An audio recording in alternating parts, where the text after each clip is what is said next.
Jane needs a job. She has a job. She works as a waitress at a local diner. She needs another kind of job, a role, a part, something.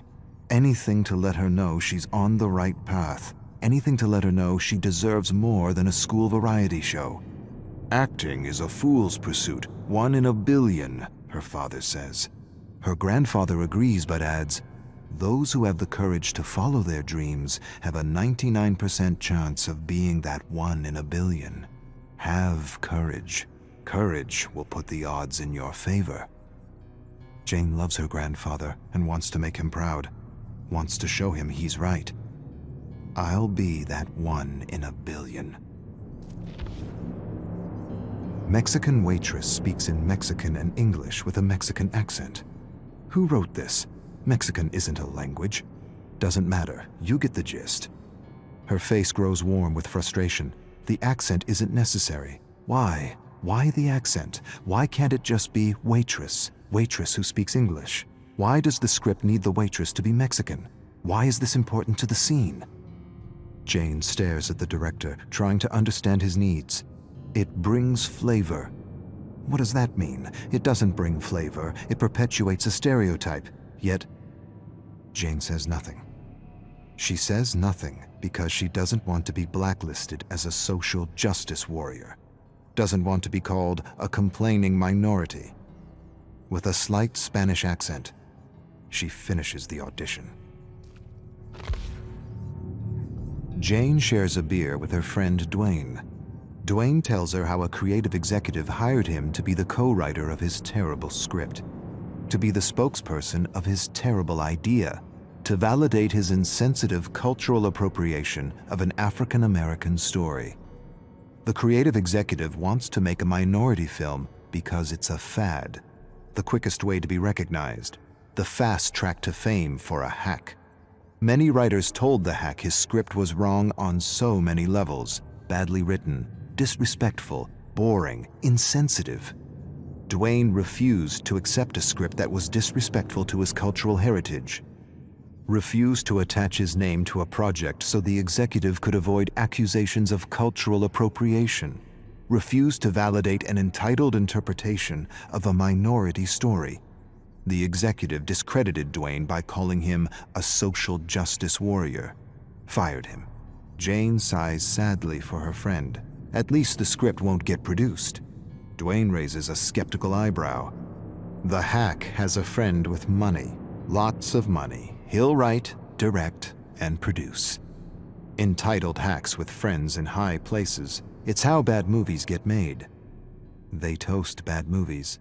Jane laughs, not because it's funny, because it's true. It's been months. She hasn't worked. No calls, no auditions, nothing. Jane stares at the blank television screen. As a child, she used to imagine herself on television. She doesn't see herself on television anymore. Something is happening.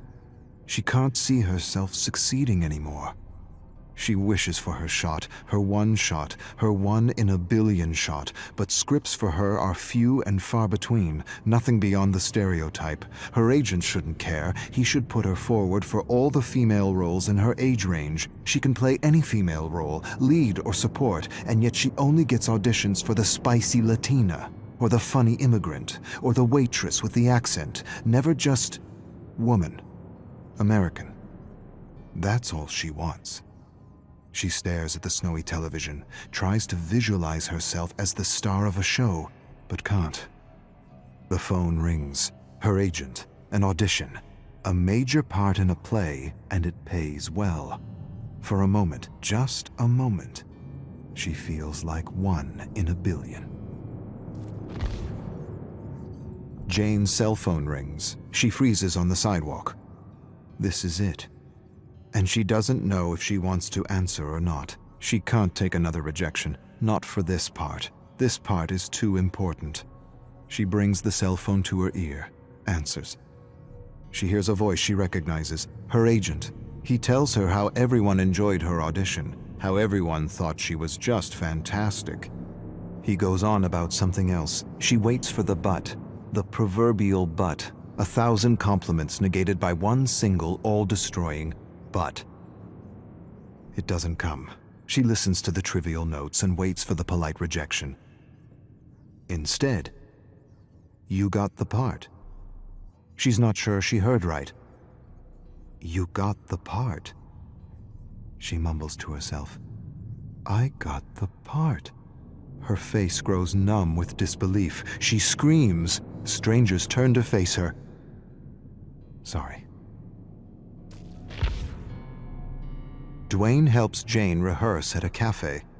They take a break and he tells her the hack is now doing a Chinese story and is desperately searching for a Chinese writer to validate his most recent abomination.